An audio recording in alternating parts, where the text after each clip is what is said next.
Et Dieu a voulu qu'on soit là encore aujourd'hui pour réfléchir avec vous sur ce thème très important. Mais avant vraiment d'y aller, je voudrais vous encourager, vous bénir et dire que Dieu réalise tous les bons désirs de vos cœurs.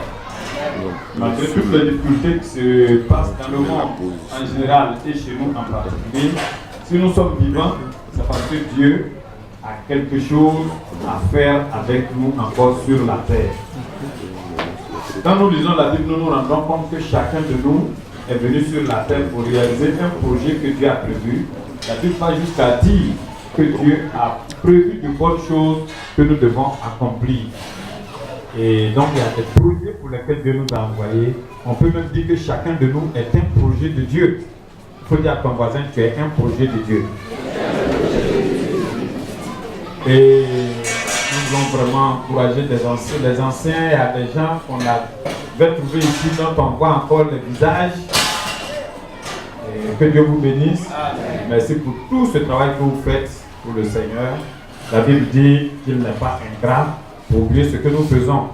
Au contraire, ce sont des investissements que nous allons être joyeux de voir quand le Seigneur va nous dire entre bons et fidèles serviteurs dans le repos de ton maître. Le pasteur a parlé de EFF. Je vais revenir là-dessus et vous encourager parce que vous avez déjà aidé votre pasteur à aimer sans regret. Tu as déjà fait savoir parler au couple. Il n'a pas encore fait savoir parler au couple. Mais vous notez que du 5 au 7 décembre, le séminaire sur savoir parler au couple sera donné. Les conseillers conjugaux, les responsables de tous les ministères, les couples ou les futurs mariés même qui veulent se préparer, parce que nous allons apprendre à parler au couple, mais en même temps aussi à nous parler en couple. C'est du 5 au 7 et je voudrais vraiment inviter l'Église à aider le pasteur à pouvoir participer à ce programme. J'ai déjà vu le journal, le pasteur Guégagne, au cas de cette période-là, on lui permet de participer. Et comme je devais passer ici, je voudrais encourager l'Église pour que vous puissiez payer ce séminaire-là pour votre pasteur. Ça va enrichir l'Église. On a fait la formation, ma femme et moi, on a fait la formation en décembre passé, décembre 2012, à 69 000 francs. 34 500 par personne. 69 000. Et quand le président du comité est arrivé avec les difficultés que le pays connaît et tout ça, il a demandé que ce soit plutôt à 15 000 francs par personne, donc 30 000 francs le couple. Et qu'à l'occasion, tous les 3 midis, les couples mangent ensemble. Parce que le fait de manger ensemble, ça unit l'homme et la femme, ça unit la famille. Pour ceux qui ont écouté notre radio Chandelier, qui a l'habitude d'écouter la radio Chandelier, l'émission La Corde à 3 fils, qui a une fois écouté La Corde à 3 fils, voilà, c'est le vendredi à 9h30 et à 22h30. La semaine passée et qui va passer ce mardi à 18h, c'est la place de la nourriture dans l'harmonie conjugale et familiale. Comment le manger est très important aux yeux de Dieu. Dieu a donné à l'homme et à la femme la possibilité de manger. Il leur a dit ce que les animaux même vont manger avant que le péché ne vienne. Et le péché est venu parce que l'homme et la femme ont mangé ce qu'il ne fallait pas manger. Dans notre santé, on va avoir des problèmes. On bénit le Seigneur parce que dans ce programme aussi, le pasteur et le conseil ont voulu qu'il y ait aussi un moment de partage. Et donc, les couples qui seront là, les gens vont manger ensemble parce que souvent dans nos églises évangéliques, après le mariage, s'il vous plaît, les célibataires, on acclame pour les mariés. Voilà.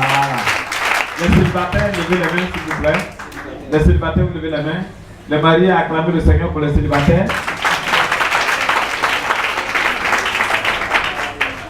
Même église ici, ou bien même si elle n'est pas de l'église, mais ils sont là actuellement. Monsieur, madame, vous êtes là, vous levez la main. Monsieur. Voilà.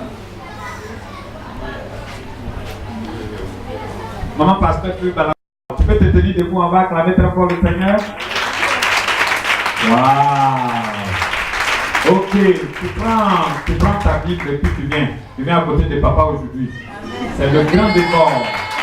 Si bébé avec le cœur vers papa ici là, il va faire le contact avec elle, de temps en temps il viendra à côté d'elle. Ils vont s'asseoir, monsieur, madame, porte à porte. On acclame le Seigneur pendant qu'ils sont en train de le faire. Les hommes rejoignent leurs femmes, les femmes rejoignent leurs maris. Voilà. On le fait rapidement. Ça fait partie du programme, hein.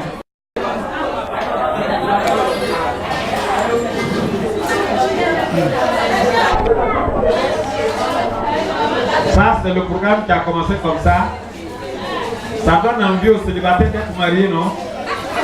C'est normal. C'est pourquoi à la fin, on va prier pour les célibataires. Le dirigeant n'a qu'à s'asseoir et sa femme. Voilà. Président ici des célibataires. Et on va travailler. Les célibataires vont cotiser pour se marier. Voilà. Il faut que d'ici l'année prochaine, il y ait beaucoup de mariés. Il y a des gens qui ont atteint l'âge de se marier, ils ne sont pas encore mariés. On va les marier avant la fin de l'année 2014. On acclame le Seigneur. Voilà. C'est bon placement. Les célibataires, si vous voyez un mari qui n'est pas à côté de sa femme, faites tout pour lui envoyer sa femme.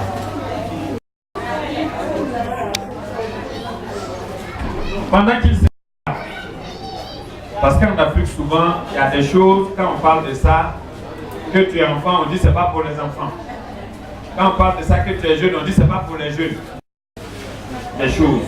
La Bible dit dans le livre de Deutéronome, au chapitre 4, au chapitre 5, au chapitre 6, que les parents doivent répondre aux questions des enfants.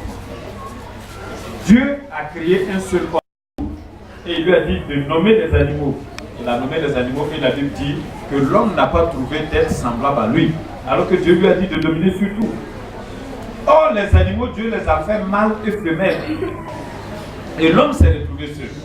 C'est là vous allez voir dans Genèse 2, 18, Dieu va dire, il n'est pas bon que l'homme soit seul, je lui ferai une aide semblable à lui. Il a envoyé la femme vers l'homme. Quand il a envoyé la femme vers l'homme, comment... Oui, frère. Comment l'homme a réagi? Il a soupiré. L'homme a soupiré. Il a dit, enfin, celle qui est chair de ma chair, hors de mes os. Voilà. Et c'est pas tout, on peut compléter. On lui a donné un nom aussi. Et il lui a donné un nom. Quand les animaux passaient, il leur donnait des commentaires. Mais pour la femme, il a dit, enfin, il y a des versions, on a dit, ah, ou enfin, voici cette fois. Ça veut dire qu'il y a eu d'autres fois. Cette qui est os de mes os, chair de ma chair. On l'appellera femme. Pourquoi on l'appellera femme? Quand il a nommé les animaux, il n'a pas dit pourquoi. On l'appellera femme parce qu'elle a... Alléluia. Et vous notez Genèse 2, à la première femme, que pour dominer sur la terre, pour diriger, le garçon va devenir homme, la fille va devenir femme, et eux aussi vont quitter leur père et leur mère pour aller s'attacher l'un à l'autre pour devenir une seule chair. Alléluia. Et c'est pourquoi Jésus, dans Matthieu 19, que vous pouvez voir aussi, dans Matthieu 19, Jésus, Dieu a voulu que tout le monde se marie. Mais comme le péché est entré dans l'humanité, il y aura des gens qui ne vont pas se marier. Matthieu 19. Et ceux qui ne se marient pas, comment Jésus les a appelés? Les eunuques. Et il y a trois types d'eunuques. Ceux qui sont eunuques depuis le ventre de leur mère. Ça veut dire qu'à cause du péché, il y a des enfants en venant au monde qui peuvent ne même pas avoir de sexe. Qui a une fois appris qu'il y a un enfant qui est né sans sexe? Qui sait ça? Qu'il y a des enfants qui viennent au monde sans sexe? Oui, il y en a. Il y en a qui viennent au monde avec les deux sexes. Sexe de femme, sexe de garçon. Tout ça, c'est parce qu'il y a eu le péché qui a entré. Il y en a qui sont venus au monde avec l'appareil génital, mais à cause des accidents, à cause des maladies, ils sont handicapés. Donc Jésus dit, il y en a qui sont venus depuis le ventre de leur mère, il y en a qui le sont devenus par la main des hommes. D'autres c'est par accident, d'autres même ce sont les hommes qui les ont rendus venus. Et de Deutéronome 24, 1. On prend le reste du programme. Quelqu'un va nous lire Deutéronome. Un frère, une soeur. Des testicules ont été écrasés, où l'urètre coupé n'entrera point dans l'assemblée de l'Éternel. Tu lis 24.1 aussi. Lorsqu'un homme aura intérêt à ne pas trouver grâce à ses yeux, parce qu'il a découvert en elle quelque chose de honteux. On va s'arrêter là. Est-ce que quelqu'un a une autre version français? Ça sera le verset 2. Quelqu'un en français courant? Deutéronome 23, le verset 1. Il y a un derrière, c'est où? Ok, lisez. Celui dont les testicules ont été écrasés ou l'urètre coupé n'entrera pas dans Merci l'assemblée de beaucoup. la C'est la même version. Je cherche et nu, soit pour avoir été froissé, soit pour avoir été froissé, soit pour avoir été taillé, soit pour avoir été taillé. n'entrera point dans la congrégation de l'Éternel. Bon, est-ce que quelqu'un a une autre version? Français courant? Allez-y. Deutéronome 23, verset 1. Oui. Personne ne pourra avoir relation sexuelle. Sur toi, c'est le verset 2. Verset 2. Un homme dont les testicules ont été écrasés, ou dont le membre viril a été mutilé, Ou dont le membre viril a été mutilé. ne doit pas être admis dans l'assemblée des fidèles du Seigneur. Merci. Je cherche encore français courant.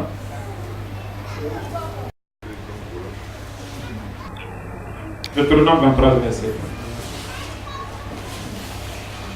1. Comprends, mais on va comprendre encore mieux. Je ne sais pas ce que David a dit. 23, le verset 1.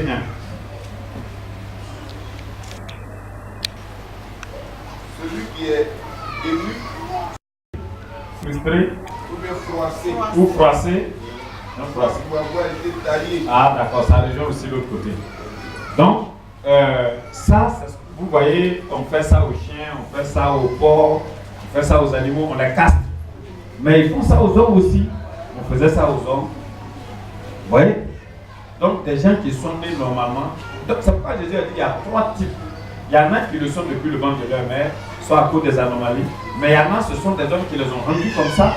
Ça peut être par accident aussi ou bien une maladie. Et il y a la vie conjugale pour eux. Ça ne sera pas facile. Ils préfèrent rester comme ça.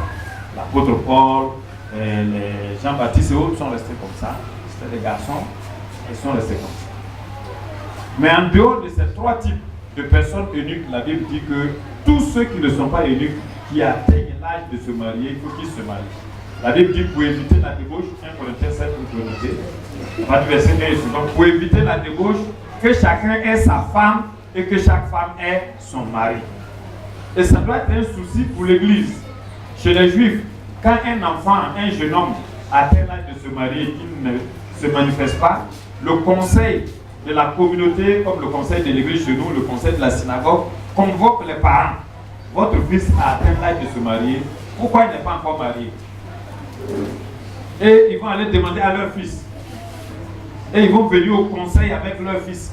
Tu as atteint la majorité, il faut dire au conseil pourquoi tu n'es pas marié. Si c'est parce qu'il n'a pas les moyens, la communauté va l'aider, comme ce que les musulmans font là. La communauté va l'aider à avoir les moyens pour se marier. S'il commet l'impudicité là, ça retombe aussi sur ses parents et sur la communauté, sur les conseillers, sur tout le monde. Ouais, c'est le nom de Dieu qui est gâté. Elle est encore bébé, mais il pense déjà à son mariage. Et c'est ce que nos parents faisaient avant. Il y avait des mariages forcés, c'est vrai. Ça, on n'encourage pas le mariage forcé, mais c'est bon que les parents se soucient de la vie conjugale de leurs enfants. Et ce n'est pas normal que les gens atteignent l'âge de se marier. Mais le problème qu'on aura à gérer, c'est qu'il va y avoir 3, 4, 5, 6, 7 soeurs qui vont choisir le même frère. Comment on va régler ça? Comment on va régler ça? Donc les frères doivent être aidés à avoir chez eux. Il faut qu'on dise un jour qu'on va aller chez toi aussi. Nous on se mariait, on était très jeunes. Notre album, on va mettre ça sur diapo. Et puis de temps en temps on va présenter. On était très jeunes. Quand on dit qu'on a 25 ans de mariage, enlevez 25 ans dans mon âge et vous voyez en arrière à 25 ans comment je devais être. Ma femme n'avait même pas 50 kilos. Parce que j'ai compris que la stabilité aussi dépend de ça. Quand vous permettez aussi de prendre soin de votre... Vous voyez les petits jeunes, les jeunes garçons, les jeunes musulmans qui sont des balanceurs, la plupart sont mariés. C'est vrai ou bien c'est faux? Ils sont mariés. Jusqu'au jusqu'au soir, ils vont m'envoyer à manger à la maison. C'est vrai ou bien c'est faux? Et les femmes aussi se battent pour qu'il y ait à manger. 1er décembre arrive, 1er janvier il va avoir fait, ou bien c'est Abel arrive. Pendant c'est Abel même des tenues. Et puis vous-même vous savez que votre fille qui est dans votre église là, elle n'a pas les moyens. Et vous trouvez qu'elle dort dans un bon hôtel là-bas. Est-ce que vous vous demandez où elle a trouvé l'argent?